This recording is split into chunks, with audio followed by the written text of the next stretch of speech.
बोकारो। भारत का प्रमुख इस्पात निर्माता सेल 15 मिलियन टन प्रति वर्ष उत्पादन बढ़ाने की विस्तारीकरण योजना पर काम करना शुरू कर दिया है। सेल न केवल अपनी इस्पात बनाने की क्षमता का विस्तार करेगी, बल्कि नई प्रौद्योगिकियां भी स्थापित करेगी। साथ ही कच्चे माल और तैयार उत्पादों की आवाजाही के लिए लॉजिस्टिक्स बुनियादी ढांचे का विकास करेगी। सेल की वर्तमान इस्पात बनाने की क्षमता लगभग 20 मिलियन टन प्रति वर्ष है। सेल के विस्तारीकरण योजना में बोकारो स्टील प्लांट की भूमिका महत्वपूर्ण होगी। बोकारो स्टील प्लांट में कच्चे इस्पात की उत्पादन क्षमता को मौजूदा 4.66 MTPA से बढ़ाकर 7.16 MTPA किया जाएगा।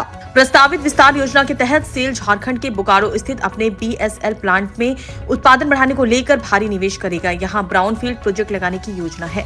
सेल प्रथम चरण की विस्तारीकरण योजना के अंतर्गत बोकारो स्टील प्लांट की उत्पादन क्षमता 5.25 MTPA से बढ़ाकर 7.41 MTPA करने जा रही है। BSL प्लांट में 4500 क्यूबिक मीटर क्षमता वाले विशाल ब्लास्ट फर्नेस स्थापित किए जाने की बात है। स्टील मेल्टिंग शॉप में 165 टन के 2 और नए कन्वर्टर्स लगाए जाएंगे। नया ऑक्सीजन प्लांट पर काम हो रहा है। संभवतः अगले वित्तीय वर्ष की शुरुआत में बोकारो स्टील प्लांट के अंदर विस्तारीकरण पर काम शुरू हो जाएगा। BSL में पहले से ही 5 ब्लास्ट फर्नेस मौजूद हैं, जिसमें से 4 भट्टियों की क्षमता 2000 घन मीटर है, जबकि ब्लास्ट फर्नेस नंबर 2 की क्षमता 2500 घन मीटर है।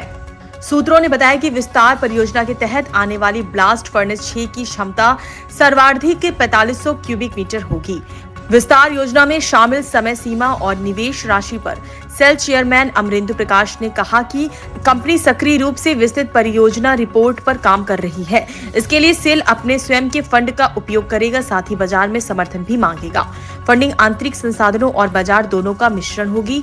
इस्पात मंत्रालय के तहत steel authority of India limited के पास देश के विभिन्न स्थानों पर 5 एकीकृत और 3 विशेष इस्पात संयंत्र हैं।